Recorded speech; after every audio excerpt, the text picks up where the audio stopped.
అందరికీ నమస్కారం. ఈరోజు డిస్కస్ చేయబోతున్న సబ్జెక్ట్ ఇస్ అబౌట్ గాల్ బ్లాడర్లో స్టోన్స్. అసలు ఈ గాల్ బ్లాడర్లో స్టోన్స్ ఎందుకు వస్తాయి, ఇది నిజంగా ప్రాణాంతకమా, ఒకవేళ మనం రైట్ టైంలో గుర్తించి వాటిని తొలగించకపోతే గాల్ బ్లాడర్లో స్టోన్స్ వస్తే ఆ స్టోన్స్కి మాత్రమే ట్రీట్మెంట్ ఇస్తామా కరిగిపోవడానికి, లేకపోతే గాల్ బ్లాడర్ని తీసేయాల్సి వస్తుందా? ఇలాంటి ఇన్ఫర్మేషన్కి సంబంధించి మనతో మాట్లాడడానికి ప్రముఖ గ్యాస్ట్రోఎంట్రాలజిస్ట్ అండ్ పీడియాట్రిక్ సర్జన్ మనతో ఉన్నారు డాక్టర్ రవికాంత్ గారు. ఆయనతో మాట్లాడదాం. సార్ నమస్తే. నమస్తే అండి. సరే, గాల్ బ్లాడర్లో స్టోన్స్ అని మనం వింటూ ఉంటాం. అది అసలు ఫస్ట్ ఎలా ఐడెంటిఫై చేస్తామండి? కడుపు దగ్గర నొప్పిగా అలా స్టార్ట్ అవుతుందా, లేకపోతే బ్లోటింగా, గ్యాసా, ఎలా స్టార్ట్ అవుతుంది? How do we identify? So gall bladder అనేది ఇప్పుడు నేను ఒకటి ఇది చూపించి చెప్తానండి. ఇది గాల్ బ్లాడర్ అనమాట. సో ఇది ప్యాంక్రియాస్, ఎల్లో కలర్ దంతా ప్యాంక్రియాస్. ఓకే. సో ఇదేమో చిన్న పేగు, డూయోడినం అంటారు. సో ఈ గాల్ బ్లాడర్ మనకి కుడి పక్క ఉంటుంది. ఇక్కడ ఈ రిబ్ కేజ్ ఉంటుంది కదండి, ఈ రిబ్ కేజ్ ఇక్కడ ఎముక అయిపోతుంది, ఛాతీ ఎముక ఇక్కడతో ఎండ్ అవుతుంది, ఇక్కడ నుంచి పొట్ట స్టార్ట్ అవుతుంది అనమాట. ఈ రిబ్ కేజ్ కరెక్ట్గా ఈ పాయింట్లో ఉంటుంది, మధ్య పాయింట్లో, అంటే మిడ్ లైన్కి ఇక్కడికి మధ్య పాయింట్లో ఇక్కడ ఉంటుంది అనమాట. కాబట్టి కుడి పక్క నొప్పి వస్తే కనుక, బొడ్డు పైన కుడి పక్క నొప్పి వస్తే వాళ్ళకి స్కానింగ్ చేసినప్పుడు రాయి ఉంటే కనుక ఆపరేషన్ చేసుకోవాలి. సో అదే స్కానింగ్ చేస్తారు, రాయి ఉంటుంది, ఎడం పక్క నొప్పి ఉంటుంది, ఆపరేషన్ అవసరం లేదు. బొడ్డు కింద నొప్పి ఉంటుంది, ఆపరేషన్ అవసరం లేదు. రాయి ఉంది కానీ రాయి వల్ల బొడ్డు పైన కుడిపక్క మాత్రమే నొప్పి వస్తుంది దీనివల్ల. లేదంటే ఇంకా పైన కూడా రావచ్చు, రైట్ షోల్డర్ నొప్పి కూడా రావచ్చు. రైట్ షోల్డర్ నొప్పి వచ్చినా ఆపరేషన్ చేయాలి. సో నేను చెప్పే అన్నీ టెక్స్ట్ బుక్లో సువర్ణాక్షరాలతో లిఖించబడినవి. నేను చెప్పేవన్నీ ఏదో నా నోటుకు వచ్చిన సొల్లు కబుర్లు కాదండి. ఎందుకంటే మీరు జాగ్రత్తగా వినండి. చాలామంది ఏంటంటే వాళ్ళకి నచ్చినవి తీసుకుంటారు, నచ్చని విన్నట్టు వదిలేస్తారు. నేనేం చెప్తున్నాను, బొడ్డు కింద నొప్పి ఉండి రాయి ఉంటే చెయ్యొద్దు, ఎడం పక్క నొప్పి ఉంటే చెయ్యొద్దు, బొడ్డు పైన కుడిపక్క ఉంటే మాత్రమే ఆపరేషన్ చేయాలి, ఒక్కసారి వచ్చినా చెయ్యాలి. సో చాలామంది ఏమంటారు, సార్ నాకు నొప్పి వచ్చింది, స్కానింగ్ చేయించుకున్నాను, రాయి కనపడింది, నొప్పి తగ్గిపోయింది, నాకు ఇప్పుడు చేయాలా, నాకు ఇప్పుడు నొప్పి లేదు, నో పెయిన్ నో సర్జరీ అని నేను చెప్పాను ఇదివరకు మన వీడియోస్లో. గాల్ బ్లాడర్లో స్టోన్ ఉండి నో పెయిన్ నో సర్జరీ అని చెప్పాను. కానీ ఒక్కసారి కూడా వచ్చి ఉండకూడదు నొప్పి. ఒక్కసారి నొప్పి వచ్చినా సర్జరీ చేయాలి. ఏంటండి, ఒకసారి నొప్పి వచ్చి తగ్గిపోయింది కదా, ఇప్పుడు నొప్పి లేదు కదా, 6 నెలలు అయిపోయింది నొప్పి లేదు కదా, అనవసరంగా సారు రవికాంత్ సార్ కూడా కమర్షియల్ అయిపోయాడు. ఈయన దగ్గరికి ఈయనేమో నో పెయిన్ నో సర్జరీ అని యూట్యూబ్లో చెప్పారు. నేను వచ్చింది నొప్పి వచ్చింది తగ్గిపోయింది, ఇప్పుడు నొప్పి లేదు సార్, 6 నెలల నుంచి నొప్పి లేదు, అయినా వెళ్ళి కలిస్తే ఆపరేషన్ చేయాలని చెప్పారు, మీరు కూడా ఇలా అయిపోయారు ఏంటి అనే కోణంలో కూడా కొంతమంది చూస్తుంటారు. కాకపోతే నేను చెప్పేది నిశ్చితంగా వినండి. ఎందుకంటే మీరు మీ ఇంటి చుట్టుపక్కల వాళ్ళని ఎవరో ఒకళ్ళని రాళ్ళు ఉన్నాయి అనగానే నాకు రాళ్ళు ఉన్నాయని చెప్తే, అరో నాకు ఉంది, మా అత్తకు ఉంది, మా అత్త కోడలకు ఉంది, ఎప్పటి నుంచో ఉంది, 10 ఏళ్ళ నుంచి ఉంది, రాయి ఉంది, ఇప్పటిదాకా అలాగే ఉంది, నొప్పి లేదు, 10 ఏళ్ళ నుంచి 20 ఏళ్ళ నుంచి అలాగే తిరుగుతున్నాను, ఇవి వినుంటారు. ఇది కాయిన్కి ఒక సైడ్ మాత్రమే, ఒకవైపే చూడు రెండో వైపు చూడాలని అనుకోవద్దు అని అంటారు చూడండి. ఇది కూడా అంతే. మీరు ఈ రాయి ఇరుక్కుని పచ్చకామెర్లు వచ్చి ప్రాణం మీదకి వచ్చిన వాళ్ళని మీరు చూడరు. ఈ రాయి ఇరుక్కుని మొన్న ఒక 35 ఏళ్ళ అమ్మాయి లేడీ చనిపోయారు, మీరు చూడరు. ఇది వాళ్ళు 5 నిమిషాల్లో అయిపోతుంది. నేను గాల్ బ్లాడర్ ఆపరేషన్ వీడియో కూడా అన్ఎడిటెడ్ వీడియో నేను పెట్టాను, 5 నిమిషాల్లో సర్జరీ అయిపోయింది. సో ఎందుకని, మొగ్గలో తుంచడం ఈజీ, దాన్ని బాగా నొప్పి వచ్చి యాంటీబయాటిక్స్తో తగ్గించి, మళ్ళీ చీంబట్టినా మళ్ళీ యాంటీబయాటిక్స్తో తగ్గించి, అలా 1 సంవత్సరం వరకు లాగి తర్వాత ఆపరేషన్ చేస్తే 5 నిమిషాల ఆపరేషన్ గంట ఆపరేషన్ పట్టుద్ది. గంట మత్తిచ్చి ఆపరేషన్ చేసే దానికి వచ్చే రిస్క్ 5 నిమిషాలు అయిపోయే ఆపరేషన్కి ఉండే రిస్క్ ఒకటే ఉండదు. రీసెంట్గా ఒక పేషెంట్ వచ్చారు. ఆ పేషెంట్ పాపం ఎంత బాధాకరం అనిపించిందంటే నాకు. సో ఎంతో నమ్మకంతో మన దగ్గరికి వచ్చారు. మన దగ్గరికి వచ్చేసరికి తనకి ఎప్పటి నుంచో నొప్పి ఉందా లేదా మనకు తెలియదు. మన దగ్గరికి వచ్చేసరికి పసరు సంచిలో రాయి ఉంది. అది ఈ పసరు సంచిలో ఉంటే ఏ రోజు పచ్చకామెలు రాదు, ఓన్లీ నొప్పి వస్తుంది. అది దాటిపోయి పసర నాళం ఉంది. పసర నాళం ఏంటంటే మనకి చాలామంది ఏమనుకుంటారు, పసర తయారయ్యేది గాల్ బ్లాడర్లో అనుకుంటారు. అది తప్పండి. పసర తయారయ్యేది దీంట్లో, లివర్లో. ఈ లివరు కరెక్ట్గా నా సైజుకి 75 కేజీలు 80 కేజీలకి ఇంత ఉంటుంది అనమాట. సో కేజీన్నర ఉంటుంది మన లివరు ఇలా లోపల ఉంటుంది, కరెక్ట్గా ఈ రిబ్ కేజ్ లోపల ఉంటుంది. ఈ లివరు లీటర్న్నర పసర తయారు చేస్తుంది. అది గాల్ బ్లాడర్లో వచ్చి ఒక గంట సేపు పావు గంట స్టోరేజ్ అయ్యి ఉండి పేగుల్లోకి వెళ్ళిపోతుంది. ఎందుకు? లివర్ తయారు చేసే పసర అనేది ఫ్యాట్ డైజెషన్కి చాలా ఇంపార్టెంట్, కొవ్వుల డైజెషన్కి. కాబట్టి అది దీంట్లో స్టోరేజ్ ఆర్గాన్ మాత్రమే. చాలామంది నాకు గాల్ బ్లాడర్ తీసేస్తున్నారు, నా పసర తయారవదు, నాకు ఆ డైజెషన్ ప్రాబ్లమ్స్ వస్తాయి అని అపోహలు అనమాట ఇవన్నీ. దీంట్లో తయారవదు. దీంట్లో 5 నిమిషాలు స్టోర్ ఉంటుంది, 10 నిమిషాలు స్టోర్ ఉంటుంది, ఒక గంట స్టోర్ ఉంటుంది. మళ్ళీ వెంటనే తిన్న వెంటనే ఒకేసారి ఈ పేగులోకి వచ్చేసి పేగుల్లో కలిసిపోతుంది అనమాట. లీటర్న్నర పసర తయారవుతుంది మనిషికి పర్ డే. సో ఇది హైవే అనమాట. లివర్లో తయారవుతుంది పసర, ఇలా ఉంటుందన్నమాట. లివర్లో తయారవుతుంది పసర, పేగుల్లోకి వెళ్ళాలి. ఇది హైవే. దీంట్లో వచ్చిన రాయి దీంట్లో ఇరుక్కుంటే ప్రాబ్లం లేదు. ఒక్కోసారి దాటి పసరనాళంలో ఇరుక్కుంటే వాళ్ళకి పచ్చకామెలు వస్తుంది. ఆవిడకి 15 నుంచి 18 పచ్చకామెలతో మన దగ్గరికి వచ్చారు. తర్వాత రోజు చూసేసరికి 25 అయిపోయింది. అంత సివియర్ జాండీస్ అంత ర్యాపిడ్గా ఉండేది కొలాంజైటిస్ అనే కండిషన్లో వస్తుంది. ఎప్పుడైతే రాయి ఇరుక్కుపోతుందో, చలి జ్వరం అంటే ఒక సిస్టము డ్రైనేజ్ అంతా ఫ్లో అవుతుంటే మనకే ప్రాబ్లం ఉండదు. ఎక్కడైనా ఆగిపోతే అక్కడంతా మురిగిపోయి కుళ్ళిపోయి దాంట్లో బ్యాక్టీరియా పెరిగి అవంతా బ్లడ్లోకి విషాన్ని చిమ్ముతూ ఉంటాయి. అప్పుడు లైఫ్ రిస్క్ ఉంటుందన్నమాట. దాన్ని కొలాంజైటిస్ అంటారు. సో ఈ పేషెంట్కి ఇంకా ఎమర్జెన్సీలో ఈఆర్సిపి అనే ఆపరేషన్ చేయాల్సి వచ్చింది. ఈఆర్సిపి చేసి డైరెక్ట్ గాల్ బ్లాడర్లో స్టోన్ తీసినా సరిపోదు. ఈ పసరనాళం అనేది చాలా చిన్నది, అది పేగులోంచి వెళ్ళి తీయాలి, నోటి ద్వారా వెళ్ళి పేగులోంచి తీయాలి. పసర సంచి ఏంటంటే బొడ్డు దగ్గర నుంచి చిన్న హోల్ వేసి ఇక్కడ నుంచి తీసేస్తాం. కానీ పసరనాళం ప్యాంక్రియాస్ మధ్యలో ఉంటుంది, దాన్ని ఆపరేషన్ ద్వారా తీయలేం, నోటి ద్వారా మాత్రమే తీయాలి. పసరనాళంలో ఉండే రాయి, ఆ రాయి తీసి అంతంత పెద్ద పెద్ద రాళ్ళు చాలా ఉండేసరికి అవి రావటం చాలా కష్టమయ్యి అదే పేషెంట్కి ప్యాంక్రటైటిస్ కూడా వచ్చి పేషెంట్ చనిపోవటం జరిగింది. అయ్యో. సో నేను ఈ 10 ఏళ్లలో గాల్ బ్లాడర్తో స్టోన్తో చనిపోవటం ఫస్ట్ టైం చూసి షాక్ అయిపోయాను.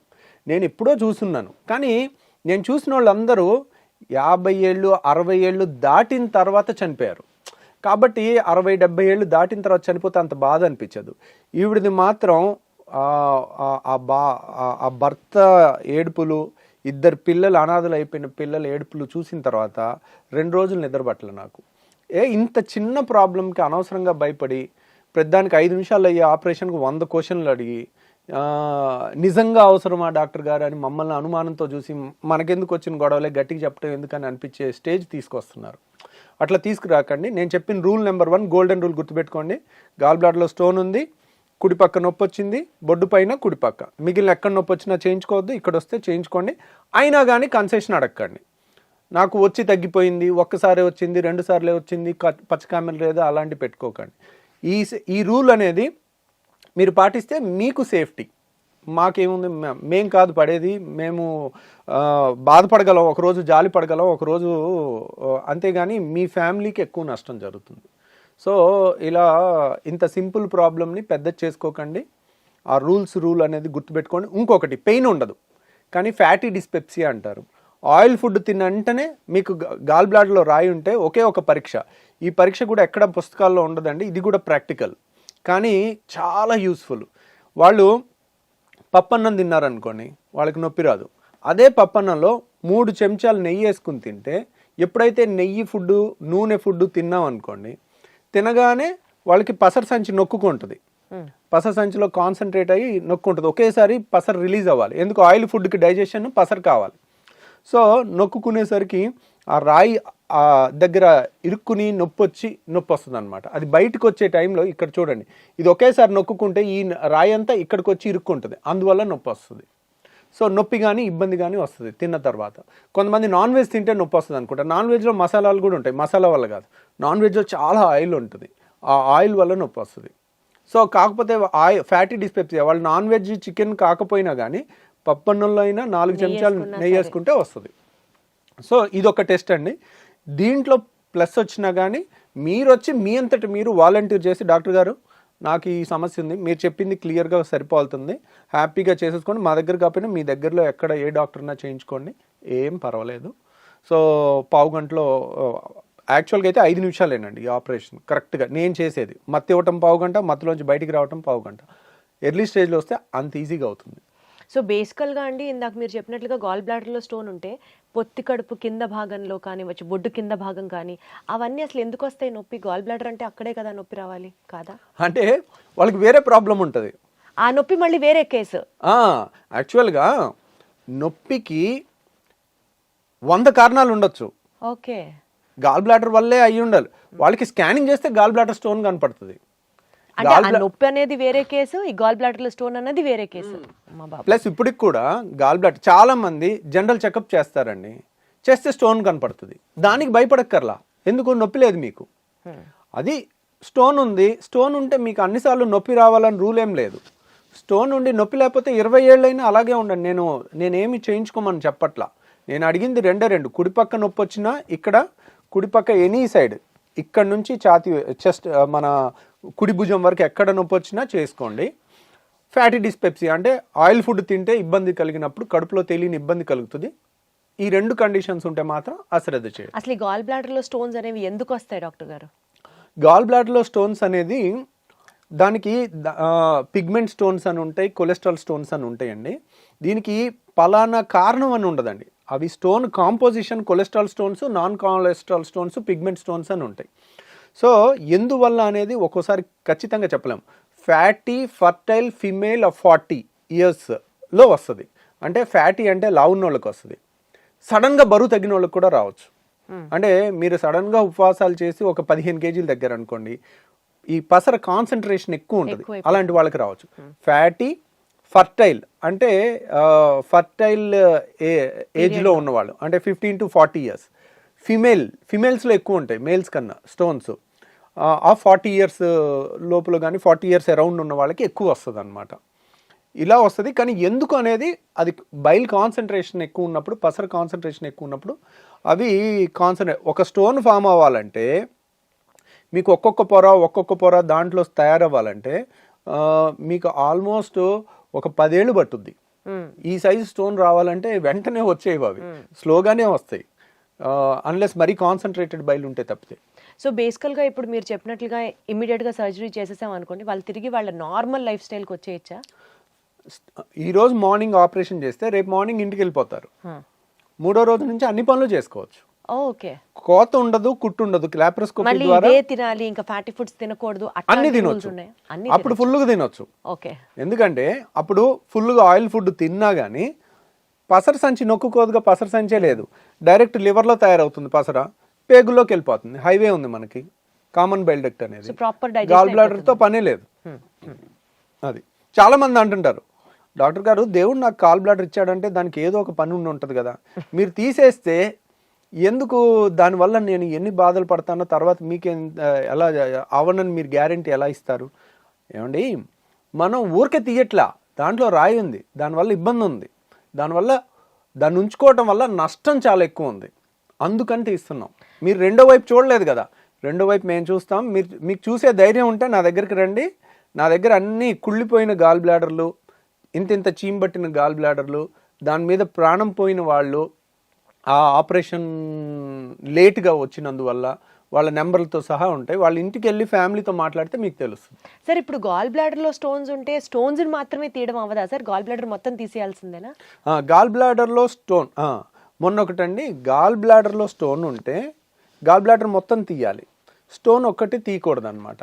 ఎందుకు తీయకూడదు అన్నారు అనుకోండి, గాల్ బ్లాడర్లో స్టోన్ ఒకసారి వచ్చిందంటే మనం స్టోన్ ఒక్కటి తీస్తే మళ్ళీ స్టోన్ తయారయ్యే అవకాశం ఉంటుంది. నెంబర్ 1, మళ్ళీ ఇంకోసారి ఆపరేషన్ చేయాల్సి వస్తుంది. రెండోది, పసర సంచి అనేది ఇంపార్టెంట్ అవయవం కాదు, దీన్ని తీసేసినా ఏం నష్టం లేదు, తీసేయటం తేలిక. ప్లస్ పసర సంచి వాల్ అనేది పేపర్ కన్నా పలుచుకుంటుంది. దాన్ని కట్ చేసి దాని లోపల రాయి తీసి మళ్ళీ కుట్టేస్తే అక్కడ నుంచి పసర లీకేజ్ అయితే ప్రాణం పోద్ది. ఓ అమ్మా. ఇప్పుడు పేగు మందంగా ఉంటుంది, పేగును కట్ చేసి పేగును జాయిన్ చేసి కుట్లేయచ్చు. పసర సంచి పల్చగా ఉంటుంది, పొరపాటున దాని నుంచి పసర లోపల ఉండేది బయటకు వస్తే కనుక సెప్టిక్ అయిపోతుంది. అందుకని అలాంటివి చేయకూడదు. అలాంటిది కూడా కొంతమంది అడుగుతున్నారు, నా పసర సంచి తీయటానికి వీల్లేదు అంటే మనకున్న ఎక్స్పర్టీస్తో చెయ్యొచ్చు. నేను ఇదివరకు కూడా చేస్తున్నాను, రాయి ఒక్కటి కూడా తీసున్నాను. చాలామంది ఏంటంటే చైనాలో ఒక డాక్టరు ఓన్లీ పసర సంచి తీయకుండా రాయి తీస్తున్నాడని చెప్పి అక్కడ దాకా వెళ్ళి అది చేసి ఆ సర్జరీని లైవ్ తీసుకుని దాన్ని పోస్ట్ చేశారు. ఇదే చెప్తుంది, ఇది విపరీతం. నాకు అనవసరంగా గాల్ బ్లాడర్ తీయకుండా నేను ఇలా ఓన్లీ రాయే తీసుకుని వచ్చాను, ఈ ట్రీట్మెంట్ ఎవరు చెప్పకుండా అనవసరంగా గాల్ బ్లాడర్లు అందరు తీసేస్తున్నారు అని అంటున్నారు. కానీ మీరు 100 ఏళ్ల రీసెర్చ్ని డస్ట్బిన్లో పడేసినట్టు. సో అది చేసుకోవటం మీరు ఒక్కళ్ళు చేసుకుని బయటపడ్డారు. ఎప్పుడైతే అది కరెక్ట్ ట్రీట్మెంట్ అవుతుంది, మీరు 1000 మందికి చేసి కూడా ఒక్కళ్ళు చనిపోకపోతే అవుతుంది. ఇప్పుడు గాల్ బ్లాడర్ ఆపరేషన్ 1000 చేసినా ఆపరేషన్లో చనిపోయే వాళ్ళు ఉండరు మా దగ్గర. అక్కడ ఒక్కళ్ళు ఉన్నా చాలు, ఆ ఒక్కళ్ళు 100లో ఒక్కళ్ళకి దీనివల్ల సరిగ్గా చేయకపోయినా, చేసిన దగ్గర నుంచి లీకేజ్ అయినా అన్కన్వెన్షనల్ ప్రొసీజర్ చేయటం గొప్ప విషయం కాదు. బట్ అసలు బేసిక్గా గాల్ బ్లాడర్ ఫంక్షన్ ఏంటి సార్ బాడీలో? గాల్ బ్లాడర్ కాన్సన్ట్రేట్ చేస్తుంది బైల్ జ్యూస్ని. అంటే దీంట్లో 1.5 లీటర్ తయారవుతుంది. తయారయ్యేది 24 గంటలు స్లోగా తయారవుతుంటుంది. ఇది దీంట్లో 1 గంట వచ్చి ఉందనుకోండి, దీన్ని కాన్సన్ట్రేషన్ 10 టైమ్స్ పెంచుద్ది. దీంట్లో పెంచి మనం తినగానే కొలిసిస్టోకైనిన్ అనే హార్మోన్ వస్తుంది. ఇప్పుడు మనం రుచికరమైన ఫుడ్ చూడగానే నోట్లోంచి ఉమ్మ ఎలా వస్తుందో అలాగే ఈ పసరు కూడా నొక్కుకోవటానికి ఇది కరెక్ట్గా పేగుల్లోకి వెళ్ళి ఇక్కడ మింగేగానే పేగుల్లోకి వెళ్ళేసరికి ఈ పసరు వచ్చేయాలని చెప్పి కొలిసిస్టోకైనిన్ అనే హార్మోన్ వచ్చి దీన్ని నొక్కేస్తుంది. నొక్కినప్పుడు ఒకేసారి కాన్సన్ట్రేటెడ్ బైల్ పైగులోకి వెళ్తుంది. అది లేదనుకోండి, ఈ లివర్ నుంచి డైరెక్ట్గా ఈ పసరనాళంలోంచే స్టోర్ ఉండి దాంట్లోంచే వెళ్ళిపోద్ది. కాబట్టి యాజ్ సచ్గా గాల్ బ్లాడర్ తీసేసినా మనకి పెద్ద నష్టమేం లేదు. రైట్. అంటే ఎందుకు దాన్ని అట్లా సేవ్ చేసుకోవాలి అని? ఇప్పుడు కిడ్నీలో రాయి ఉందనుకోండి, కిడ్నీ తీసేయము, 600 అయినా రాయే తీస్తాం. ఎందుకు? కిడ్నీ అనేది వైటల్ ఆర్గాన్. కిడ్నీ చాలా ముఖ్యమైన అవయవం. కిడ్నీ పోతే, కిడ్నీ ఫెయిల్ అయితే చాలా డేంజరస్ థింగ్స్. లైఫ్ అనేది నరకం కింద ఉంటుంది. గాల్ బ్లాడర్ పోతే ఏముండదు. అలాగా కొన్ని వేల గాల్ బ్లాడర్ తీస్తాం. ఇప్పుడు చాలామంది ఏంటంటే, ఇప్పుడు నేను తొడగొడితే వర్షం పడింది అనుకోండి, నేను తొడగొట్టినందుకు వర్షం పడలేదు. అది ఇది కూడా అంతే. గాల్ బ్లాడర్ తీసేశారు, ఓ సంవత్సరం తర్వాత వాళ్ళకి జలుబు వచ్చినా నాకు గాల్ బ్లాడర్ అప్పుడు తీసేసిన తర్వాతే జలుబు వచ్చిందని లింక్ చేశారనుకోండి, దెర్ ఇస్ నో రిలేషన్. నాకు గ్యాస్ ట్రబుల్ వచ్చింది, వేరే కారణం వల్ల రాయొచ్చు. మీరు ఏదైనా బయట తిని ఉండొచ్చు, ఇన్ఫెక్షన్స్ వచ్చి ఉండొచ్చు, రకరకాల కారణం ఉండొచ్చు. అలా 1% లింక్ చేయకూడదు. గాల్ బ్లాడర్ ని తీసేయడం వల్ల ఎలాంటి నష్టము లేదు బాడీకి. లేదు. అది ఇంకా దాంట్లో స్టోన్ ఏర్పడితే అది ఉంచుకుంటేనే ఇంకా చాలా తీయట్లేదు. నాకు తీయట్లేదు, నార్మల్ ఉన్న వాళ్ళకి తీయట్లా. దాంట్లో రాయుండి ప్రాబ్లం ఉన్న వాళ్ళకి, రాయుండి కూడా నొప్పి లేకపోతే తీయొద్దు అంటున్నా కదా. ఇంత క్లియర్ గా ఎవరు చెప్తారు సార్? ఇంత చెప్పినా కూడా ఇంకా ఏమన్నా దానికి ప్రాబ్లం ఎక్కడంటే, రాయుండి ఎక్కడ నొప్పి ఉండకూడదు అక్కడ నొప్పి ఉన్నా కానీ వెయిట్ చేస్తారు. రైట్. అది తప్పు. ఇంతకంటే క్లియర్గా ఎక్స్ప్లెయిన్ ఎవ్వరు ఇంత సింప్లిఫై చేసి చెప్పారండి. సో దయచేసి మీ భయాలన్నీ పక్కన పెట్టేసి నేను ఎప్పుడు చెప్తున్నట్లుగానే డాక్టర్ మీద నమ్మకం ఉంచుకోండి. అది మీకు మంచిది, అందరికీ మంచిది. Thank you so much sir. Thank you అండి.